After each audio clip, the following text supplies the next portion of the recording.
Y vamos a grabar. Y feliz lunes, Gracias. feliz diciembre. Happy December. Igualmente. Gracias, sí. Y vamos a comenzar con la práctica de hoy. I do have to take just 2 minutes to let people know.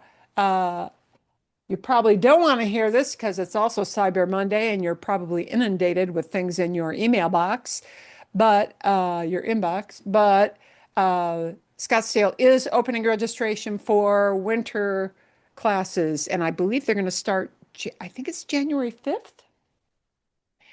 El 5 de enero, I think classes start January 5th. And the reason I bring that up is that it is not just my class, but I have many, many people who also take some sort of a sports or exercise related class, um, in addition to language classes. And yes, it will. First class starts January 5th. So if you are a Scottsdale resident, registration for winter, they call it winter term, will start today. It already started Mm. this morning. If you are a non-Scottsdale resident, because I have a few people who are just outside the city limits one way or the other, different suburbs. If you are a non-Scottsdale resident, it will be the fourth, I believe, third of the fourth. Go check. It'll let you know if you can sign on or not. So, because they give preference to Scottsdale residents first. So, if you have any courses that you are looking to sign up for January, you may want to do it now. Some classes do have limited number of slots. That's why I bring it up right early in the process. Okay. Can't remember. Can you Sí. hear me? Oh, Yeah, Débora. I'm not speaking Spanish.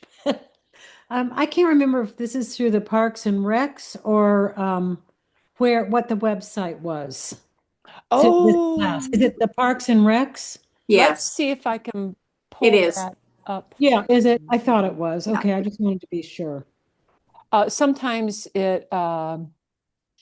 sometimes actually how I look for it is Scottsdale Leisure Education. I'll show you on the screen what it Okay. will look like because sometimes it helps to see the visual. What does that screen look like? And it's here. Oh, Scottsdale Life Activities, City of Scottsdale, Scottsdale Dash Life, Scottsdale az.gov, and then you got a slash and Scottsdale little dash life. So it'll look like that. If you like, I can put that in the email notes so that you can navigate to the site quicker. Because Sure. sometimes you just type in Scottsdale. Now you got like a gazillion hits on other stuff that you maybe don't want. You don't want something that's monitoring sewer usage or water usage or something else you want. Classes. Okay. Gracias, Deborah. I'll make sure I include that information in the after class email. Um, Bien. What we are going to do today is practice with listening again for past ideas because this will always be a mixed bag of people talking about the here and now and then throwing in a past idea and recognizing that. So, again, your job is mainly to recognize it and maybe use it in a few instances. And we'll have hopefully some activities with listening and some mini lessons to help you along that journey. Okay, a ver, primero, first, I don't think we're going to have a whole ton of questions, but I do want to ask first, ¿hay alguna pregunta? Is there any question on the complicated Starbucks order that wound up being very frustrating, right? I wanted you to have an easy one. This did not focus on past tense, uh, uh, but you know that feeling when wind up, you come in all alone and suddenly, because it's taking so long, you have five people behind you in line when you turn around. Um, ¿Hay alguna pregunta? Is there any question from that video of anything? No, es fácil de entender. It's easy to understand, no? See? Bien. And as I had mentioned, this will hook into, we're going to have a similar theme, but a different situation that will be a higher bump up, a harder level for the listening homework. So we're going to go from coffee here, this to coffee here, a harder level. Okay. Easy, haha, coffee. Still a haha coffee, but a little bit level higher. And I'm going to send you also for today's homework a whole vocabulary list and show you how to approach listening for that because the way you're going to listen is going to be a little bit different. Okay. A ver. We did not want a ton of homework over the Thanksgiving holiday because people are too busy either traveling or cooking or preparing for company uh, to deal with all that. So we're going to take a little step back and review what we have learned so far and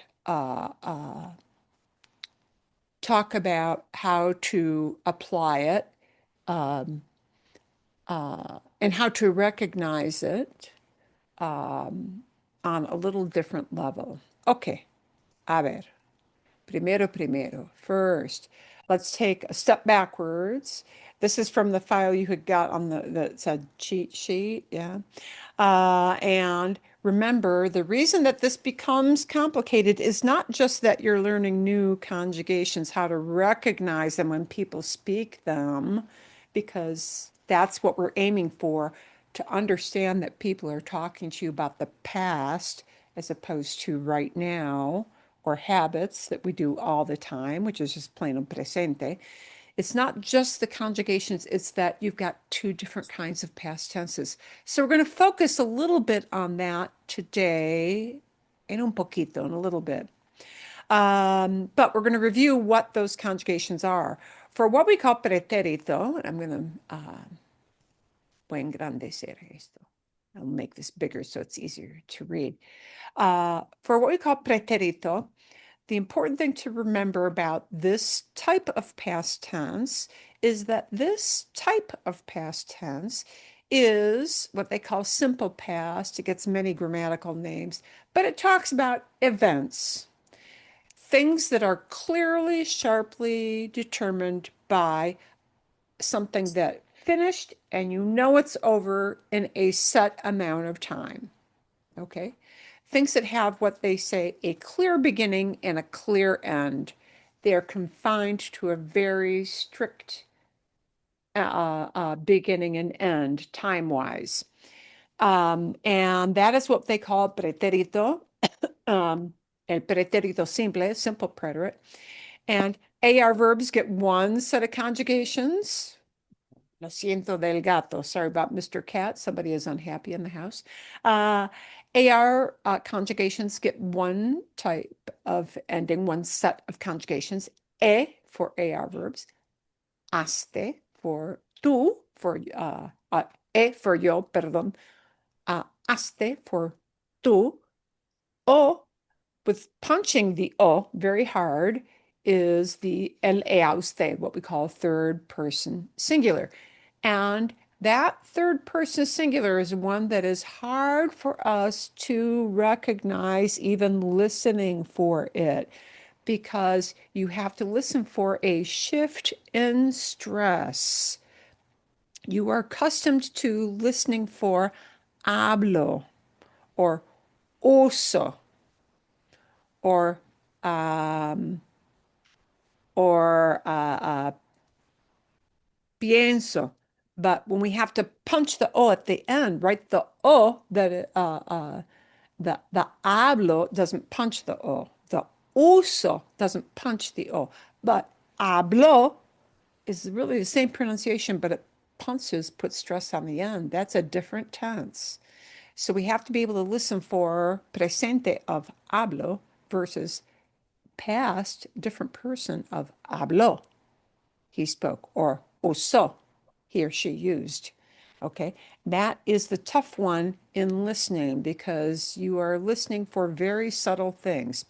Uh, Amos, present and past share the same thing. And Aaron, that's an easy one to recognize. It's an ellos, a third person, but the plural third person, okay, for AR verbs.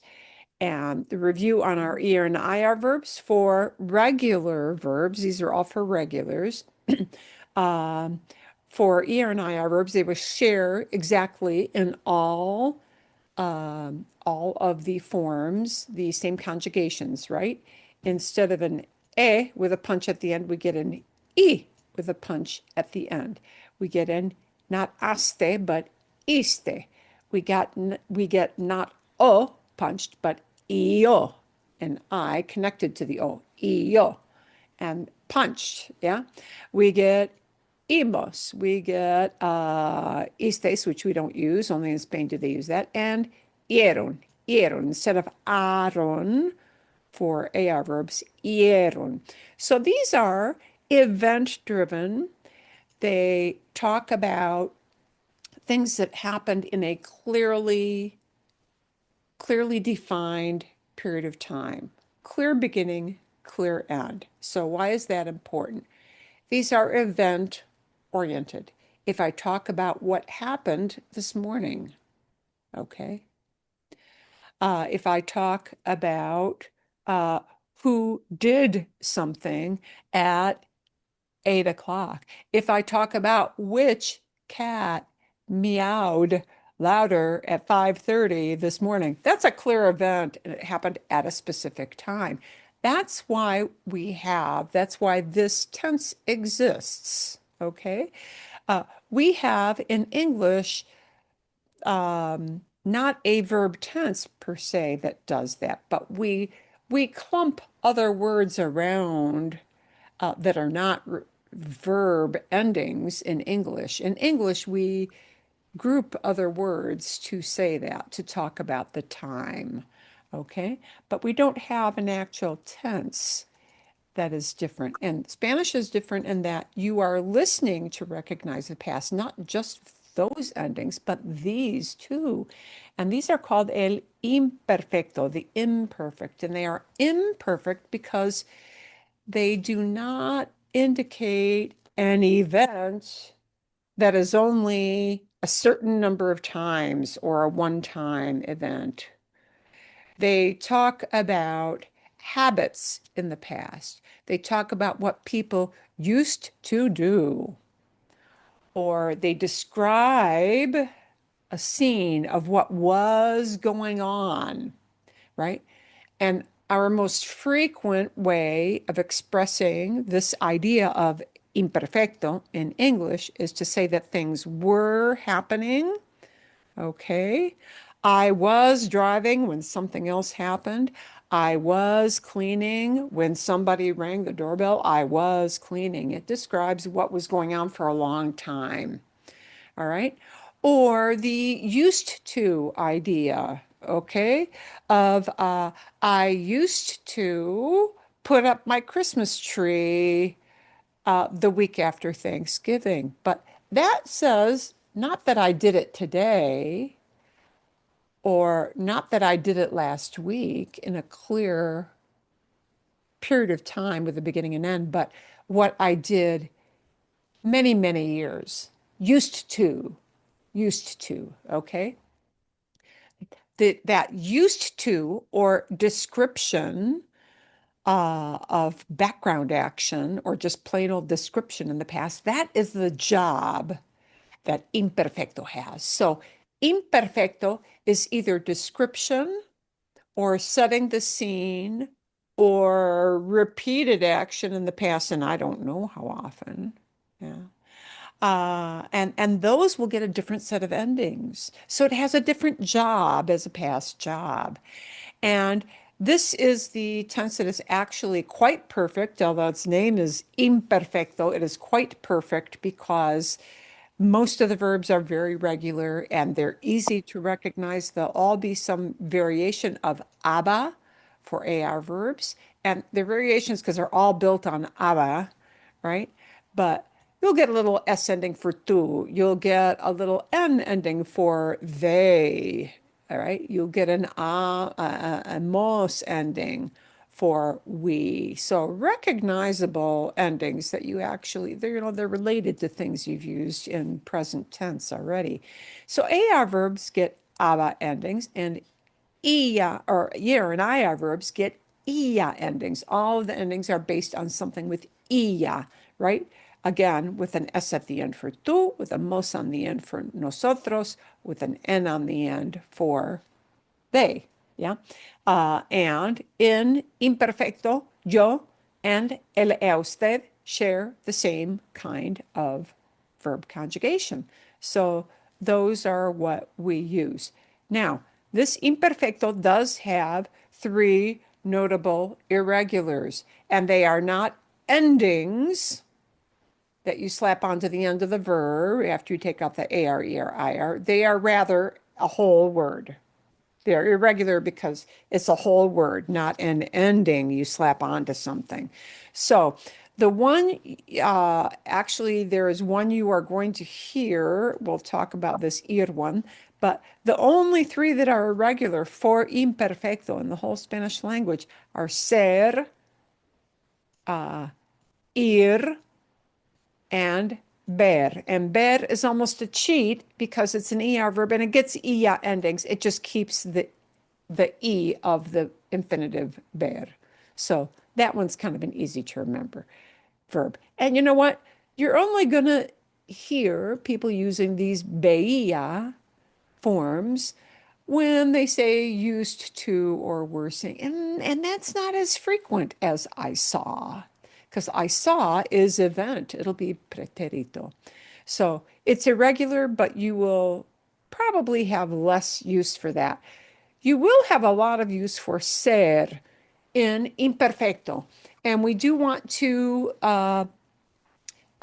take a little bit of a look at this really important irregular imperfecto, because you'll hear it a ton, ser in past stories. Because just like in telling stories or describing things, a lot of times we use ser in presente. You describe your brother-in-law and you say es alto, he's tall. Well, what if you want to say he was tall?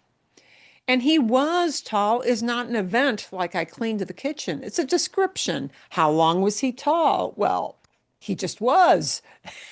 Yeah. So when we describe using ser in the past, which we do a lot, we're going to need to recognize this verb, because you're going to hear this one in imperfecto a ton. Out of the three irregulars, this is the one you'll hear the most often. And that is the irregulars for ser. And those are era, eras, era again, because yo and el era usted share the same forms, éramos, and eran. And those are not endings added on to ser, take away the ER. They are the whole verb. Okay? So instead of saying mi cuñado, my brother-in-law, mi cuñado es alto. If I want to describe in the past, mi cuñado era alto. When I describe him as he was tall, as opposed to he is tall, he was tall, was has to become not es, but era. Okay? And if I talk about a group of people, of course, eran. See? So, okay. Descriptions in the past, era will come up a lot. Again, but you can assume descriptions in the past, every other verb except for the three that I showed you, if they're imperfecto, they're all going to be regular. They will all follow these forms. So let me give you an example. Many times, and I need to change my zoom a little bit so I can find my controls.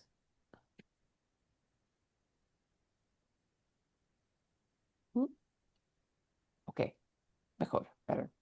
Can you see my blank screen? See? Okay. Yes. Many times, we think in terms as English speakers of, oh, this verb's irregular, this verb's irregular, this verb's irregular. Keep in mind, for imperfecto, right? A lot of verbs that you think of as this is irregular, they won't be. They won't be. They'll do the aba thing or the ia thing. And I'll show you a classic example. You think of this verb as, well, that's an irregular verb, estar, right? And, what you've memorized is estoy, estás, está, estamos, están. But irregular. Estoy is very irregular. But in this tense, estar will follow the rule you think it's supposed to. So just like you'll hear era a lot to describe things, you'll hear estar, but in a regular pattern, a lot to describe things. And I'll show you how estaba. It will follow the rule. It's an AR verb and it'll use aba endings. Estaba. So if I want to say estoy feliz, I am happy, or estoy contenta, estoy contenta, I am happy. If I want to say I was happy, it becomes estaba contenta. Estaba contenta. I was happy. Was is not an event. Yeah. Was is used to describe the state of something, right? Or it's also used for location, right? Estaba contenta,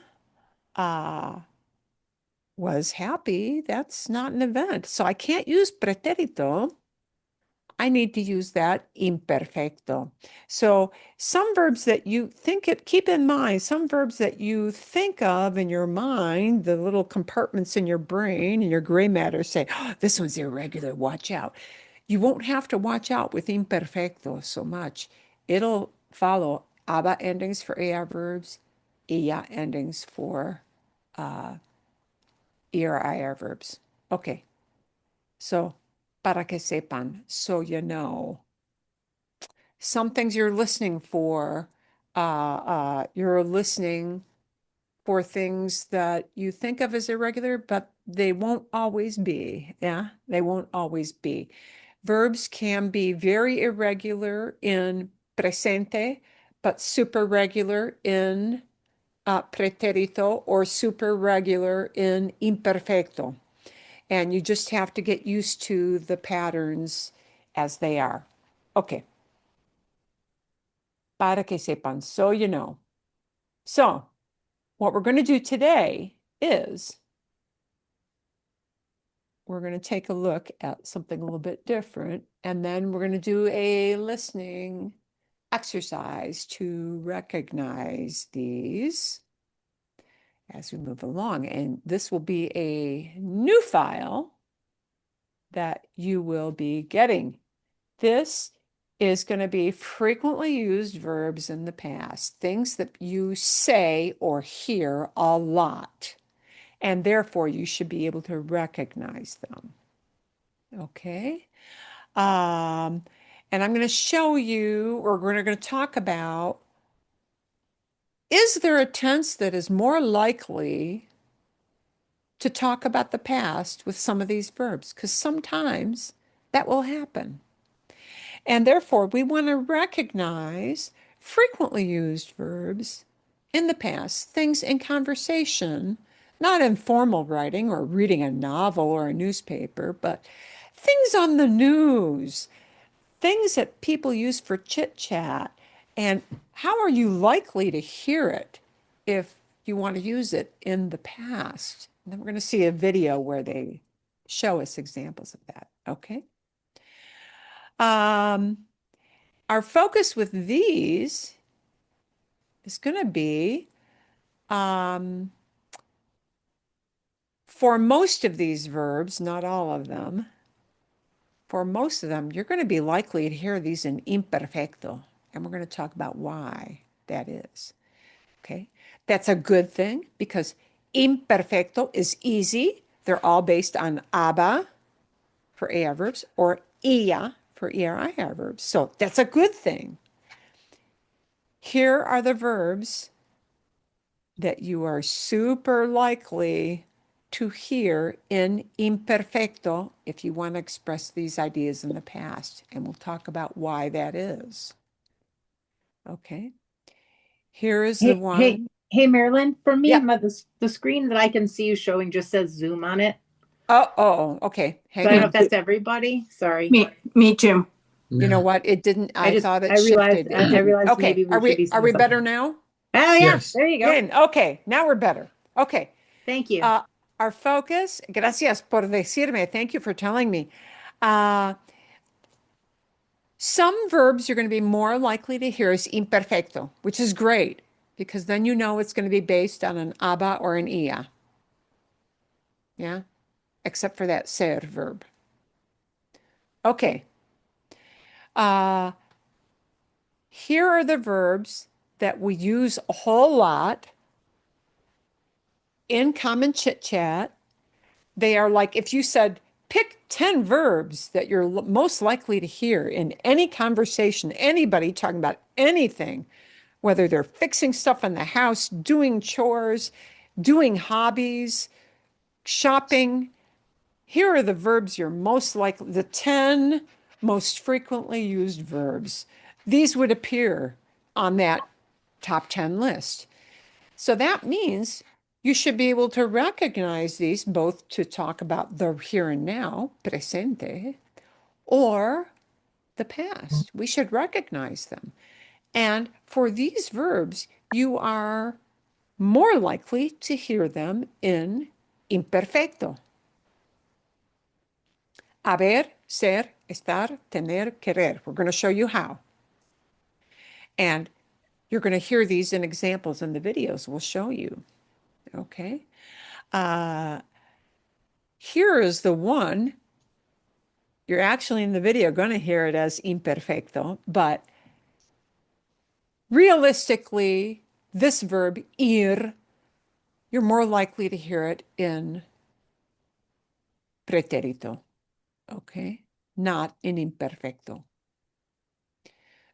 You can hear it in imperfecto. You're going to hear it in an example in imperfecto in our videos. But, you know, most of the time when we talk to people, we say we're more likely to use I went somewhere. He went somewhere. We went somewhere. We're more likely to need that. And that is an event-driven idea, right? Went is clearly defined in a period of time. It happened at a time, on a certain day, in a certain month.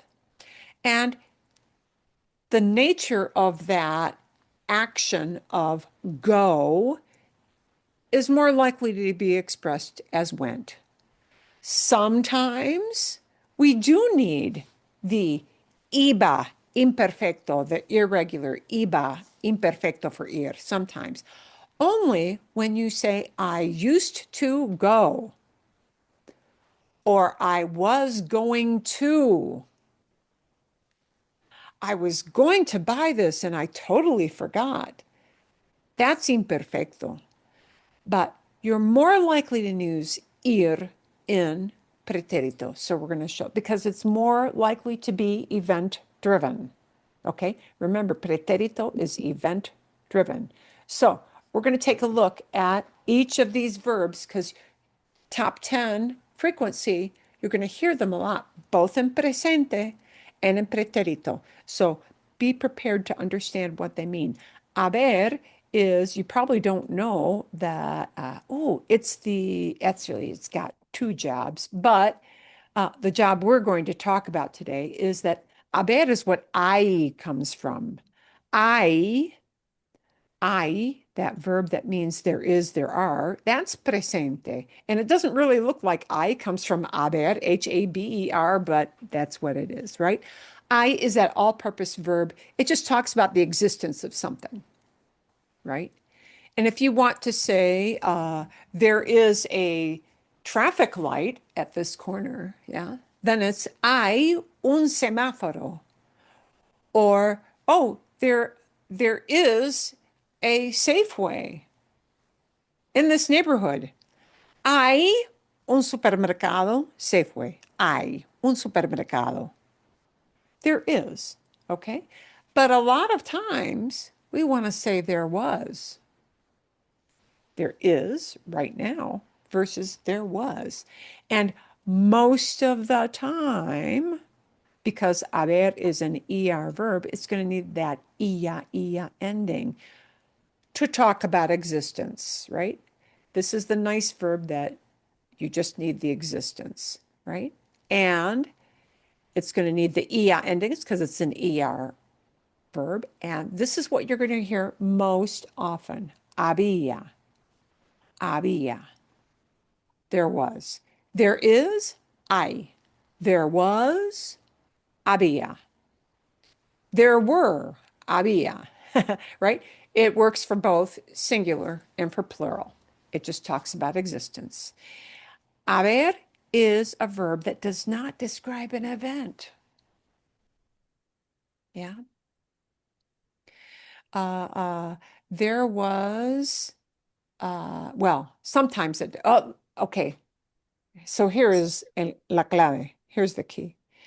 If haber is used to describe an event, it won't be había. It'll be something else, but we'll get to that in a minute. Había is what you're going to hear most of the time because you say stuff like, oh, boy, there were a lot of people out at the park. And those people aren't an event. They just existed, you know, había.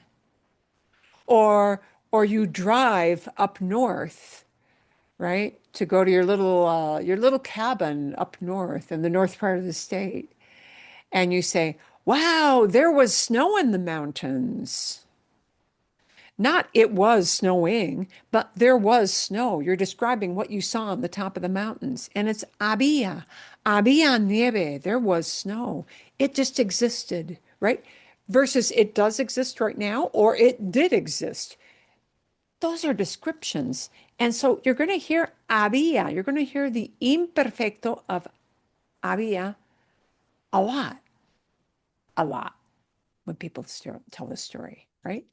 I is the right here and now verb. Había is the past. You'll hear more frequently. And it's because it's descriptive. Había muchas nubes. Clouds are not an event. They're things. Yeah. And there just were a lot of them. They existed. So había muchas nubes. There were a lot of clouds, you know? Okay. Imperfecto has the job of talking about habit, frequency, descriptions, those things. So there is a past, a preterite past for haber. It is super irregular. It is hubo. It sounds like U-B-O, but the H, of course, is not pronounced. Hubo. But hubo is not as frequent in conversations. You will hear it, but it will talk about an event. Instead of clouds, it'll talk about an accident, a party, a meeting. Those are all events. So you may hear hubo, like hubo un accidente. There was an accident. Because that isn't really a description. It talks about something that happened, okay, in a set amount of time and it's over with. Then you'll hear hubo, the preterite for haber. But a higher percent, 90% of the time, 90% of the time, you're using there was or there were to describe stuff. What things looked like, what things felt like, what the weather was like. And había is going to be the thing you're going to hear more. So be aware of that flip from right now, hay mascotas en el parque. There are pets in the park. To somebody talking in the past, había mascotas en el parque. There were a lot of pets in the park. Okay. Why is that descriptive? The pets are not an event. They did not happen. They just existed. You know, those pets were there maybe before I got there, while I was there at the park. I left the park, the pets were still there. It's not an event we can put in a box and say, oh, it had a start, it had an end. There just were a lot of pets out there. It's descriptive. So that había is an important verb to use. And you're only memorizing that one form. So había, yay, just that one. Okay? See? So know that había is the past for I, right? The only thing they have in common is HA. I, that Y in the I, that Y doesn't come into the conjugation for había, right? Because we have to look to the verb haber as the infinitive we look at for that conjugation. Okay? Bien. So you're going to hear había a lot. You're not going to hear it. Pretérito a whole lot. 90% of the time, maybe 80% of the time. Really high percentage. You're going to hear it as había. So that's what you should hang on to, the había part. Ser, again, this one is one of our three, only three of them, irregulars, but you're going to hear ser in its past form a lot. And you're likely to hear it as era. Maybe not as, like, maybe not the 80, 90% of I, but high, like 70%. Yeah. Era is really, really common. Okay. And we use it when we need to say something was a certain way as a description, somebody or something was a certain way, or that something used to be a certain way. Okay. Uh, uh, if I want to talk about my grandma was really kind. My grandma is kind is es amable. Es amable. She is right now. But, you know, grandma passed away years and years ago. And I remember how she used to be. So if I'm describing my grandma in the past, Yeah. you know, there's no one thing she did that made her nice. She just was that way. Instead of saying mi abuela es amable, is kind, I need to use was kind. Era amable. Era amable is a description of how grandma used to be, what her characteristic was, what her personality was like, maybe what she looked like. Mi abuela era gordita. My grandma was a little plump. Yeah, that is just a description of what she used to be like. And that's not an event, you know? The plumpness didn't happen. You know, it's just how she was. So this era is a super important word to recognize for descriptions in the past. You'll hear era or the different forms of it, right? Eran to describe more than one person. Éramos, we were. You're going to hear those a lot, okay? Bien. Now, here, oddly enough, is the preterite for ser. You may hear, this looks familiar. You know what? Here is the brain. This will break your brain, but don't let it break your brain. Ser, to be, and ir, to go, use the exact same verb in preterite. Oh my God. They mean nothing the same, but ser and ir use the exact same verb for preterite. So that can be kind of confusing. It isn't confusing because of context. Okay? It's super good for you to know fui and memorize that as I went, because fui does mean I went. But do know that fui can also mean I was, but it has a more limited usage. Okay? Well, I'll show you why. Fui is I was, but with a limit when I am emphasizing that I was only in a set amount of time. So let's take a look at this. Instead of fui, if I want to use the pretérito of ir, fue is what I would use for he was or she was. I have to have a set amount of time. And here's an example of that. Lincoln fue presidente por 6 años. 7 años, no sé. 7 años? Maybe 7? No. Uh, 4. 4 años. 4 years. Okay, let's put it in cuatro. Lincoln fue presidente por 4 años. Por 4 años. For 4 years. Por 5 años. I think that's probably a little more accurate. 5 años. Lincoln fue presidente por 5 años. When the emphasis is on a set, I can put it in a box, this number of years. Then I need the job is the job that goes to pretérito. But if I'm not emphasizing a timeline, then I'm going to need this set of imperfecto, era. It is correct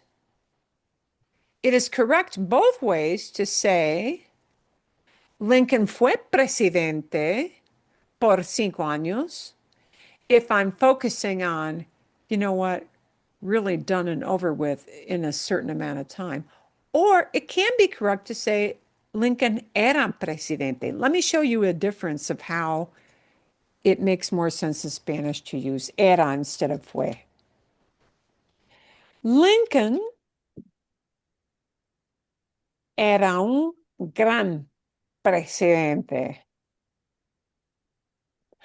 I could say that as fue, but I'm probably more likely, because I'm only describing like an aspect of him as a person, because I'm describing this as an aspect. You're maybe more likely to hear it as era. Lincoln era un gran presidente. That really just stresses a quality of him as a person or him and his job in the past. Descriptive needs era. Emphasizing an amount of time, we'll use fue. This, for the person who is speaking or telling a story, description is probably more likely. So those jobs of the two past tenses becomes kind of a big deal. We don't have verb tenses to do that in English. They do have verb tenses to do that in Spanish. It's a stinker. Yeah. So here's what's important to you. Just be able to recognize if I want to describe somebody in the past, era, you're more likely to hear than fue. You're more likely. It's not to say you won't hear fue, but you're more likely to hear era. Okay? Bien? Bien. These jobs of imperfecto describes or paints a picture or indicates happened a lot, but I don't know how often. It's important. The other job of pretérito, it's an event. It happened. It's done. Okay? Lots of things are event-oriented, and those are more likely to be pretérito.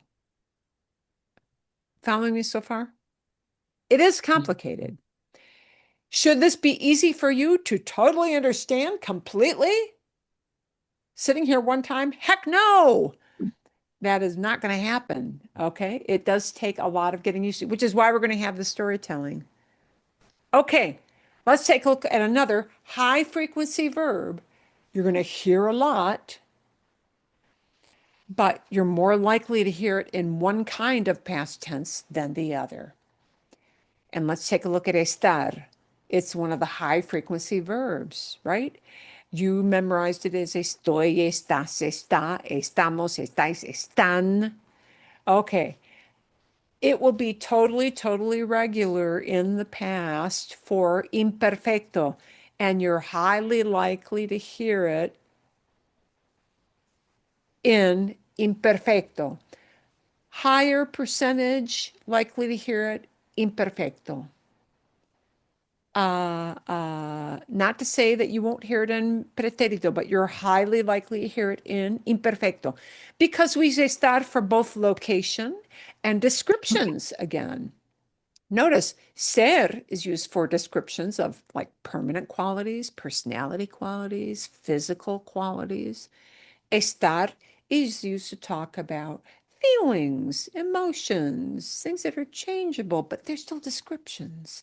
So anytime estar is used to say was or were as a description, often also locations in the past, you're going to hear those aba endings. And this is going to be a very regular verb. Estar is an AR verb. It's going to get the aba endings. Estaba, estabas, estaba, estábamos, estaban. Your high frequency going to hear imperfecto of estar a lot. Estábamos en la oficina. We were in the office. If I'm not emphasizing a time, you'll hear that as estaba.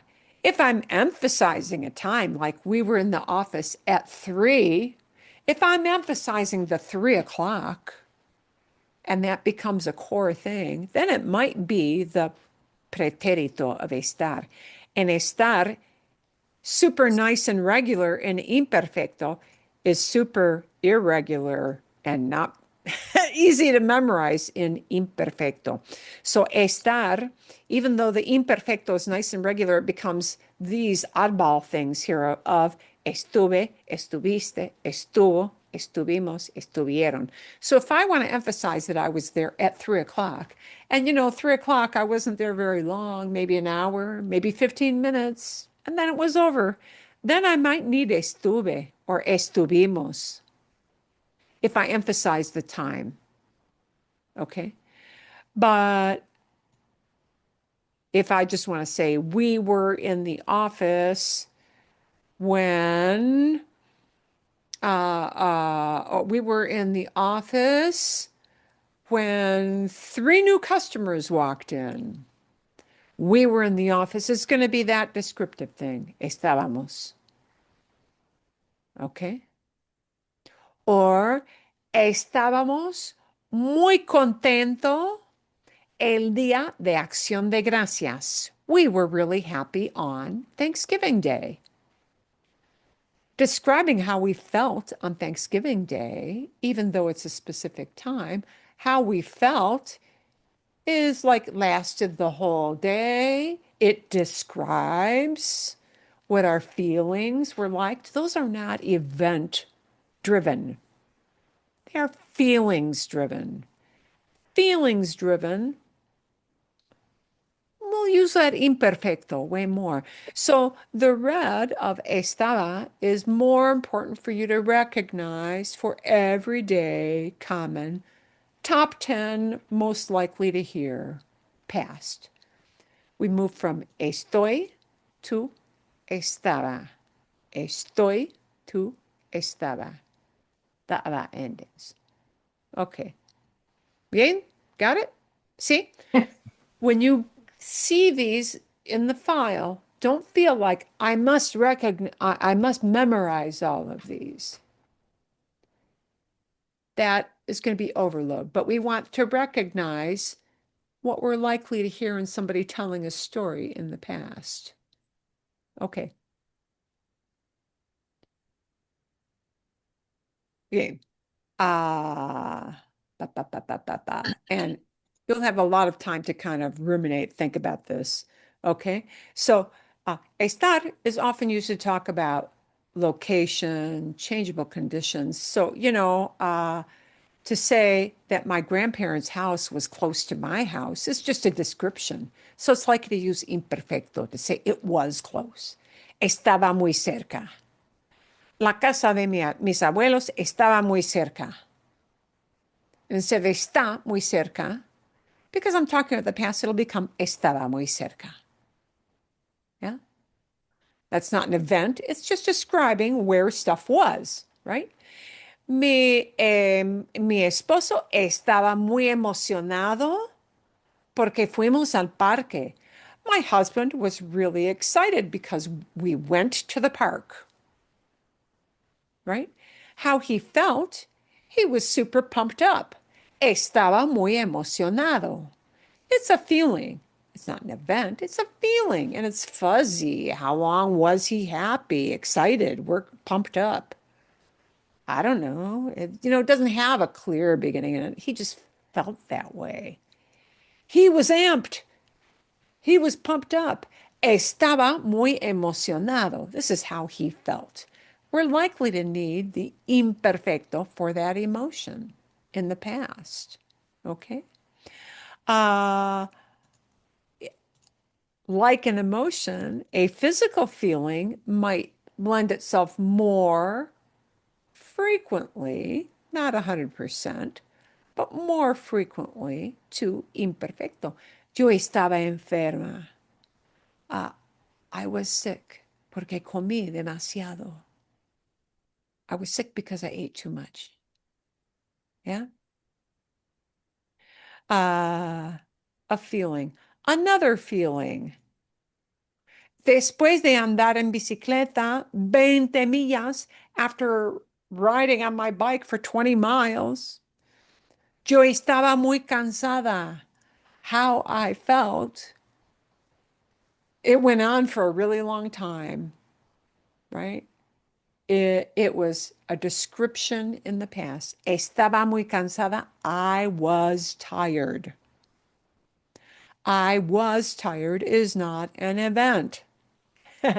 So it's a description and it'll fall into the camp of imperfecto. Estaba muy cansada. You're going to hear this estaba a lot for descriptions. Or estaba muy nublado. It was really cloudy. So I'm going to ask you next week to come with a few examples using era era en estaba, and I'll create a little file for you to do that separate from this file. Okay? Bien. Next week, I want you to be able to talk about changing things from it is this way to an it was this way. Yeah, because those are short verbs and they're descriptions that we use just all the time, right?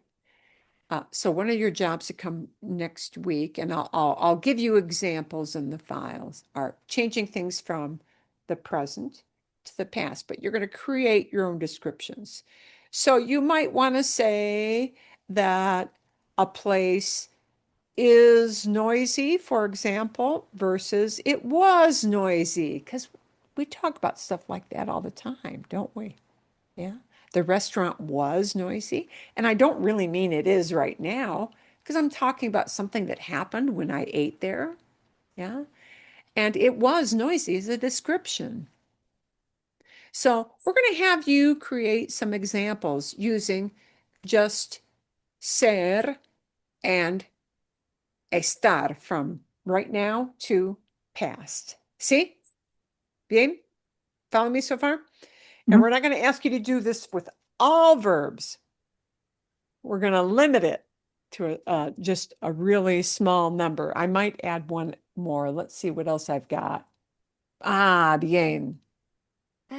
Actually, I might extend it to this one because this one is super common too. Let's look at more of our common verbs. How are you likely to hear this in the past?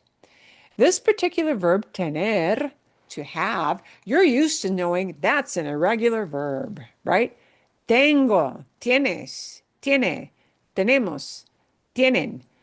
For the high frequency past, it's going to be imperfecto for tener. To go from have or has to had. Had. That is not an event. If I had $5 in my pocket, that's not an event. It was just sitting there, right? Or if I want to say that I was hungry, I'm describing a physical feeling.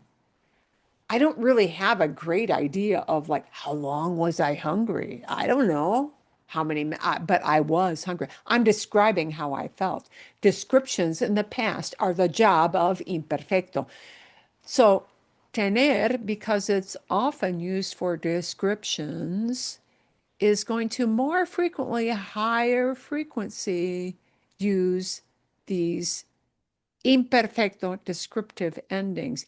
And tener, even though it's irregular for presente, is super, super regular for imperfecto. So here's how you're likely to hear it.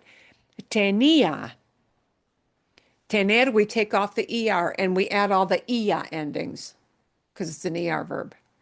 So you'll hear, instead of tengo, tenía, or the tú form, tenías, or él a usted is the same thing as yo, because that's what imperfecto does. It shares in first person singular and third person singular. Tenía. So tenía is both I had and he or she had. Yeah. Teníamos, we had, and tenían, they had. You're more likely to need to understand this and maybe even use it in imperfecto. And lucky for you, it's a regular verb. Tener is in imperfecto. So, okay, do know there is a pretérito for this, but it kind of changes the meaning, right?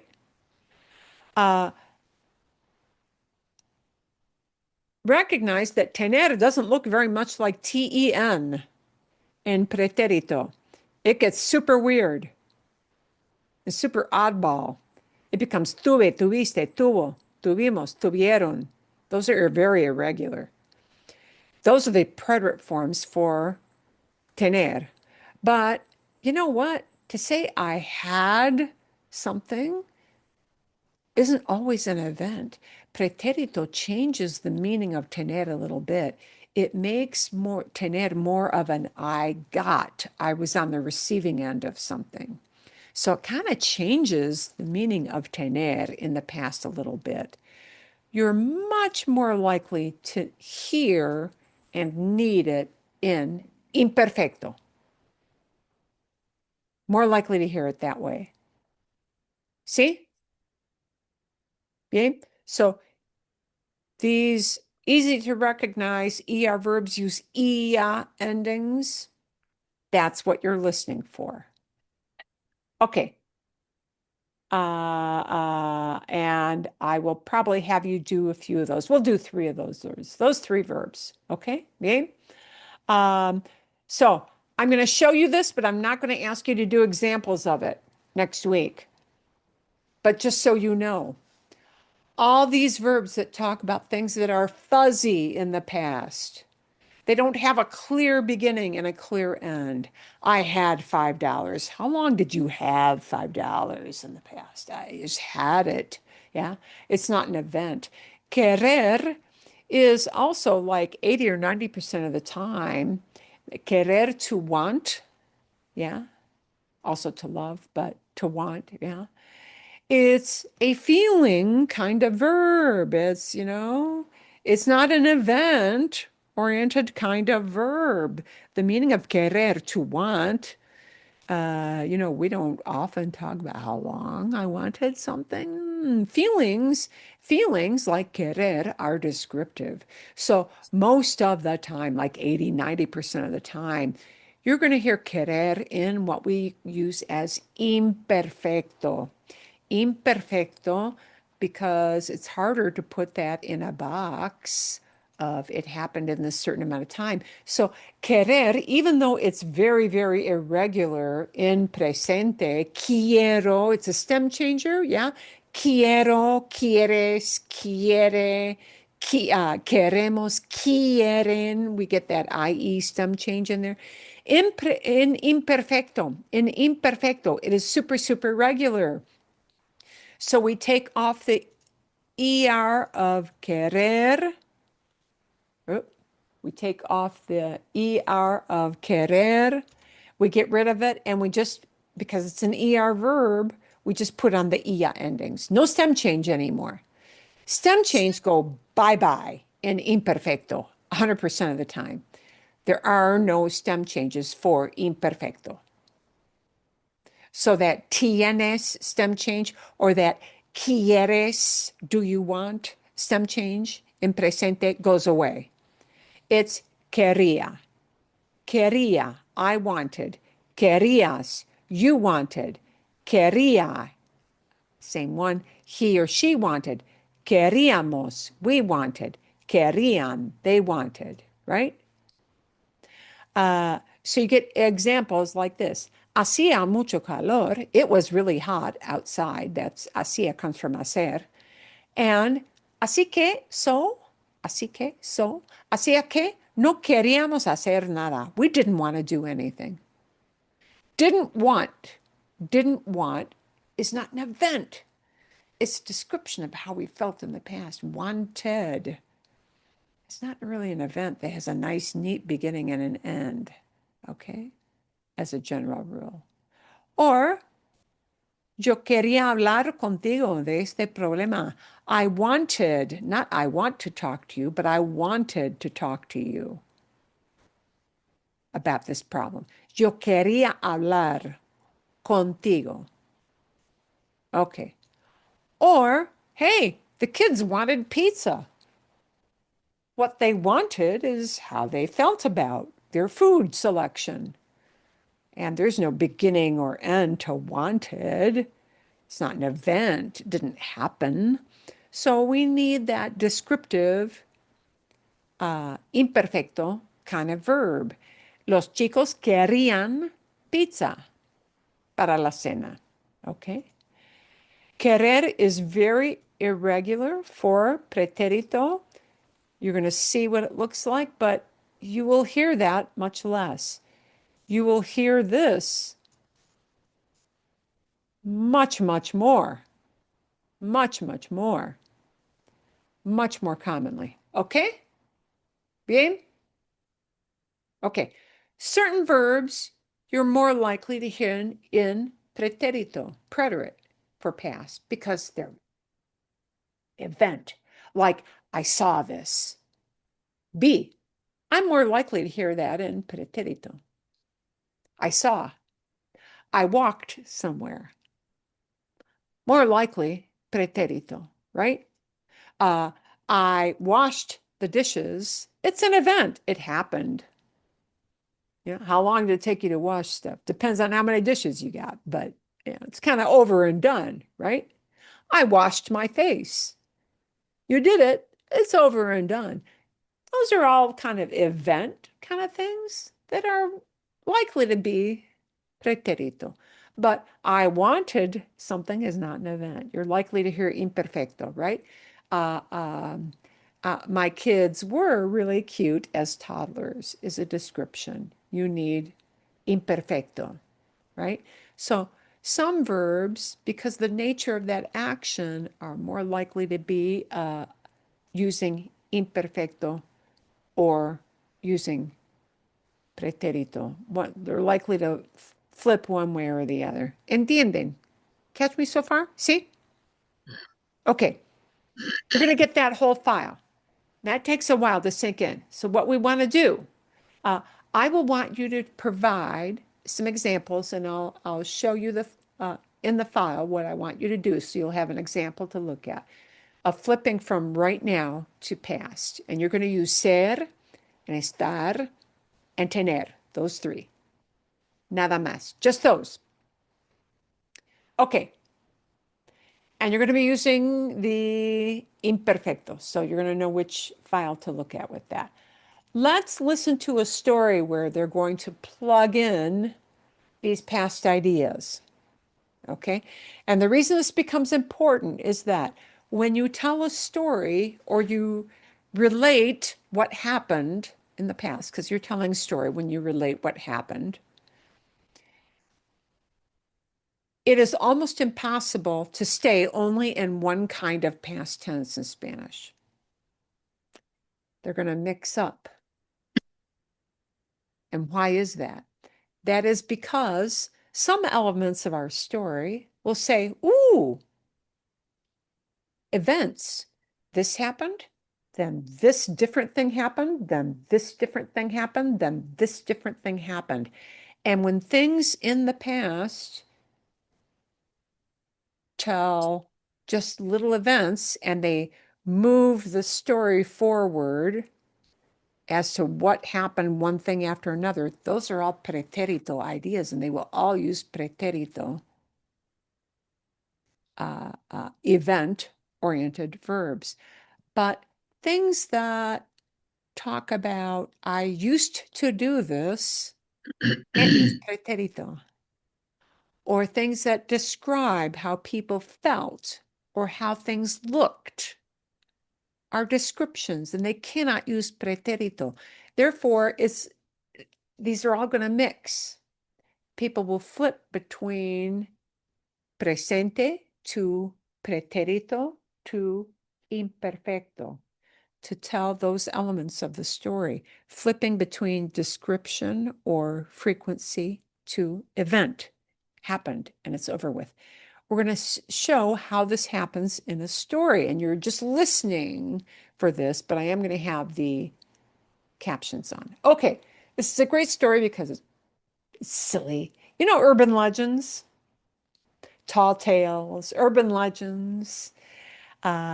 This one came around kind of at Halloween. It is it is it is a scary story, as urban legends tend to be. Okay, vamos a ver. But we're going to illustrate why she's going to use certain past tenses to tell different parts of the story. Okay, a ver. Pueden ver a Andrea. Can you see Andrea? ¿Sí? No, No. I just see it Okay. says Zoom. Momento. Let's try again. Come on, Zoom. Okay. Ahora pueden There you ver. go. Yep. Aquí, bien. Okay, I'm going to leave the subtitles on, and I'll give you the links so you can listen to this another time. This is intended to be kind of ridiculous urban legend, keep in mind. Okay, because the topic is a little bit morbid, but hey. Hola Halloween. chicos, hoy yo tengo una historia muy famosa en México. And now this is presente. I have a very famous story. Historia can mean history, but usually it's used to say story.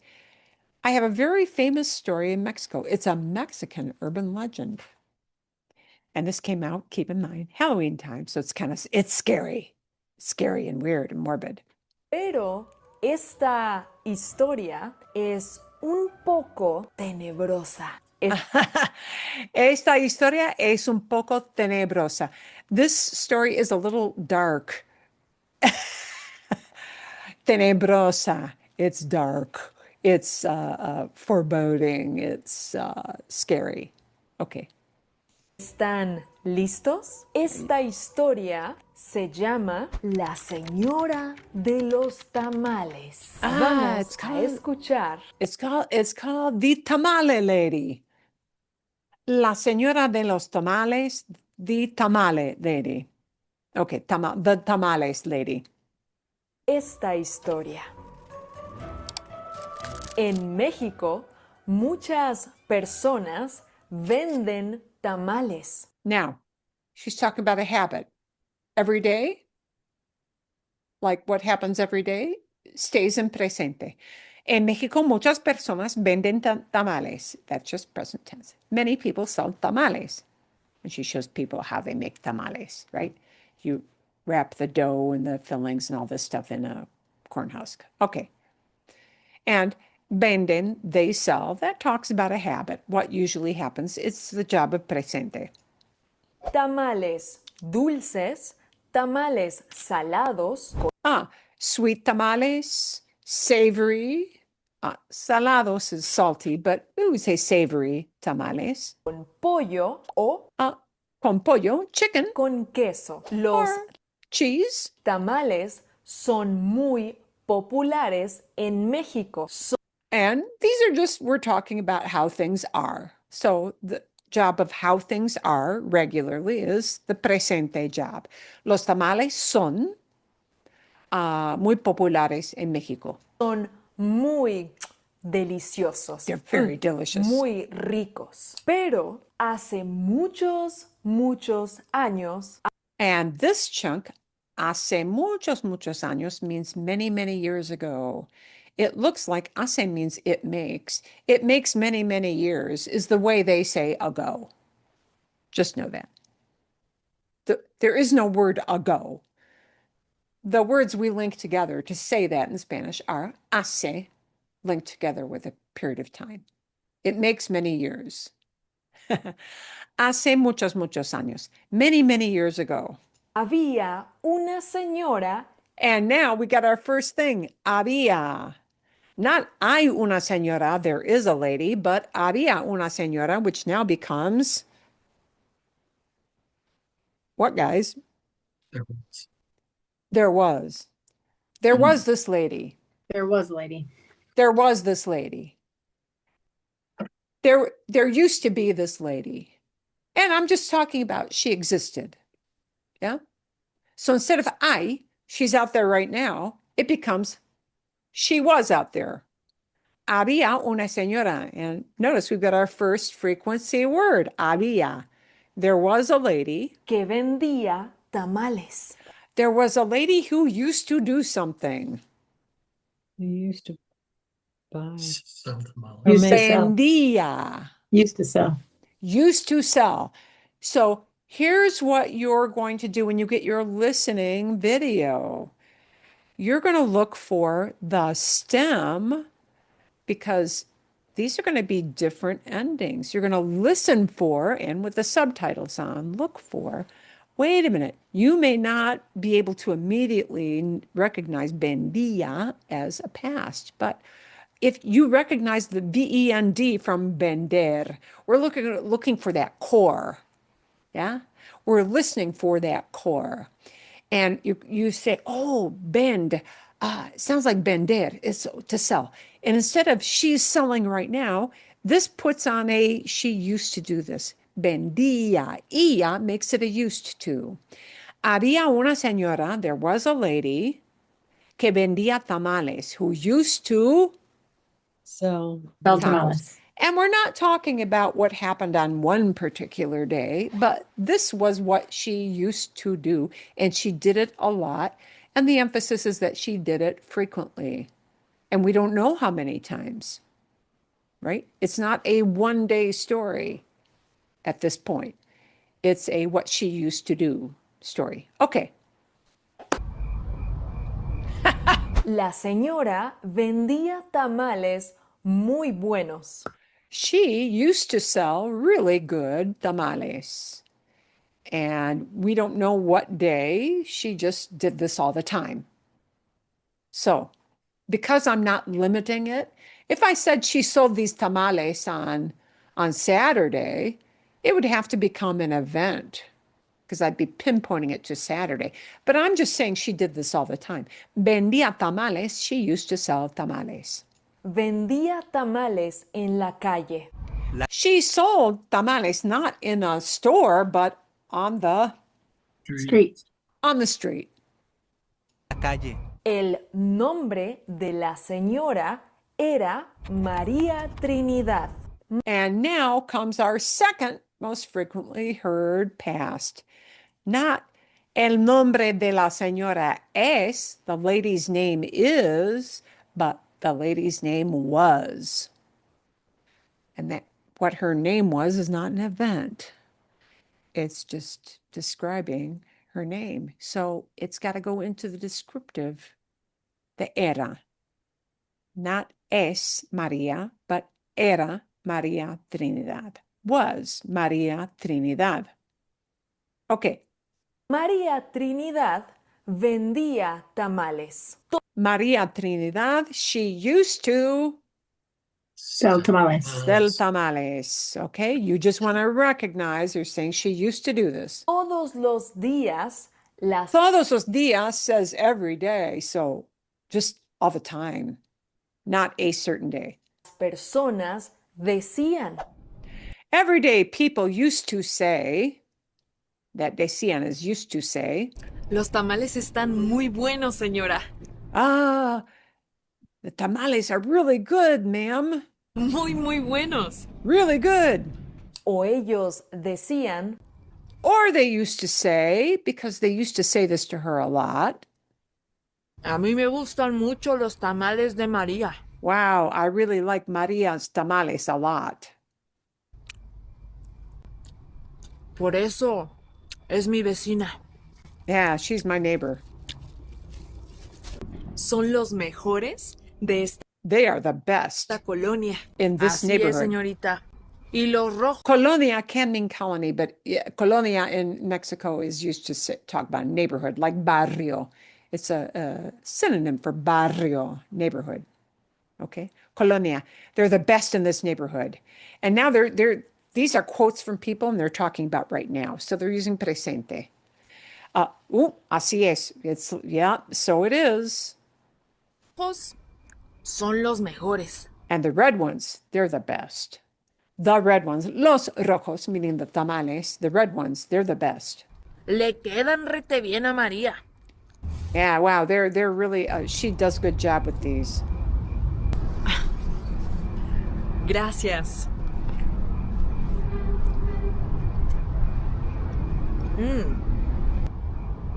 Nos vemos más tarde. Cuídese, See you later. And cuídese, he's saying, take care. vecina. Take care, Cuídese. neighborhood, or María neighbor. vendía tamales todos los días. So when we use todos los días, it just means repeated in the past a whole bunch of times. She used to sell tamales every single day. Pero un día el And now, notice, one day, vecino de María olió algo extraño. she switches from sold these every day to one day, Maria's neighbor, el vecino de María, and oler means to smell. So olió is not right now. Olió is the past. Olió is something that happened one certain day. Now she has to switch to an event. Olió. The neighbor did what? Smelled something Something strange. He strange. smelled something weird, strange. Raro.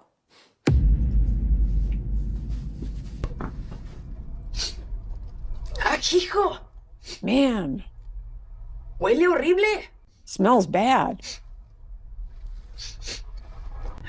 Y el vecino dijo, Now, here's his reaction. Not he used to say, hey, these are the greatest, but he said this one time. And dijo is just a past for decir. Just know it's a very irregular thing. D-I-J doesn't sound like it comes from D-E-C-I-R for decir, but just know that dijo is he said. El vecino dijo, the neighbor said, Huele a pestes. wow, smells like pestilence. Smells rotten. entonces el vecino llamó a la policía. So here's what he did. It's another event. Something stinks. Wow, I smelled something bad. That's an event. And his next thing to move the story forward is that he did something. And he did something to what? To the a la policía. He did what? Called. He called. And that, it is not llamo, I'm calling, like me llamo, my name is, or llamo a mi hijo, I'm calling my kid, but it puts it into the past for he did this. Llamó a la policía, he called the cops. llamó a la policía. Policía, esta casa huele a rayos. Tenemos This house smells like hell. días con el mismo olor. Wow, we've been going on for days with the same smell. Mi vecina no huele así. A mí My neighbor doesn't smell like se this. me hace que hay algo muerto. It smells like something has died. Just know that. I am muerto. It smells as if something may have died. He's speculating, yeah. That I am, don't worry. This comes from the same thing as ay, by the way, but I am muerto. It sounds like something has died. Policía fue a la casa. Ah, and now we talk about it.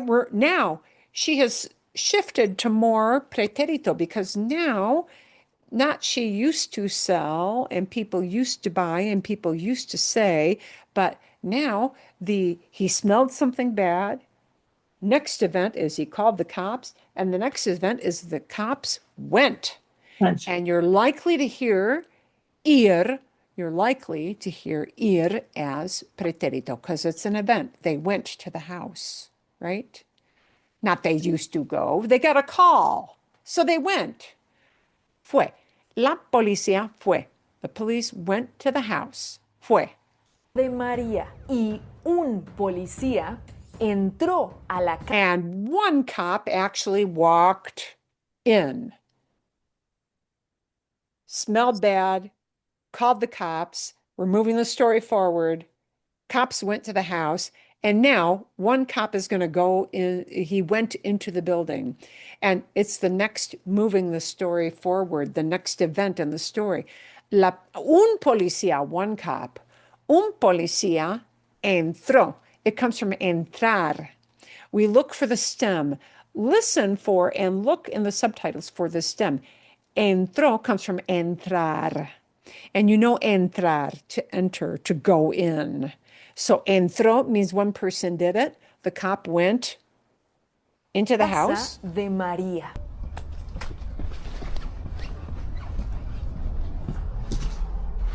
¡Abra la puerta! Open the door.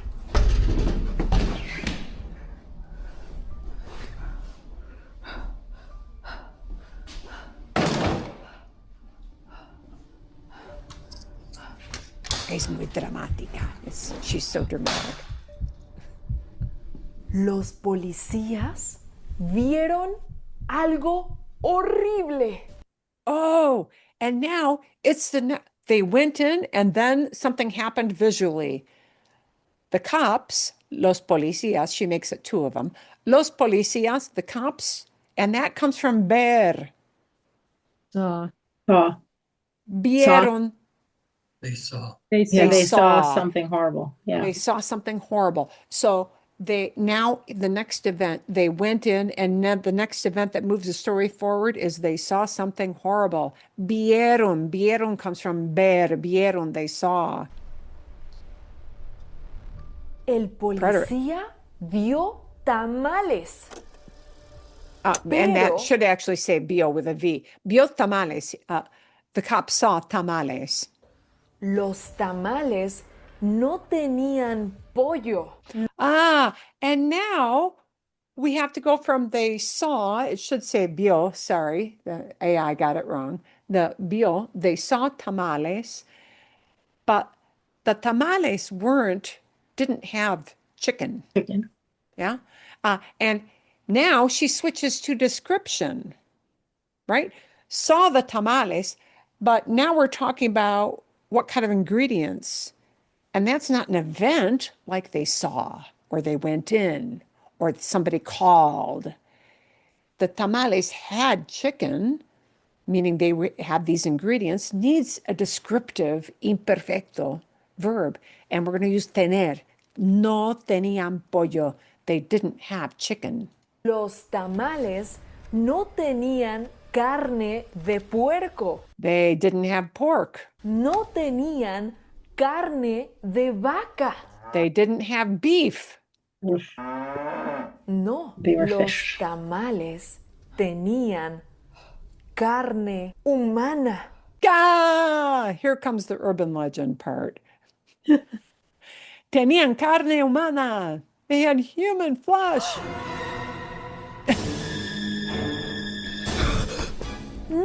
manches! No manches. No way. ¿Qué? ¿Por qué? ¿Qué pasó? Oh, ¿qué pasó? What happened? Preterite, what happened? Oh no. María mató a su esposo. Oh no. Matar means to kill. Mató means she did this. And boy, that's a one-time event. It didn't happen like, killed him, it's done. It's over with, right? So mató comes from matar, to kill. We look at that core, matar, to kill. Mató means one person did it. Mató a su esposo. She killed her Husband. husband. Ah. Y María vendía tamales con carne humana. Tamales con carne de su esposo.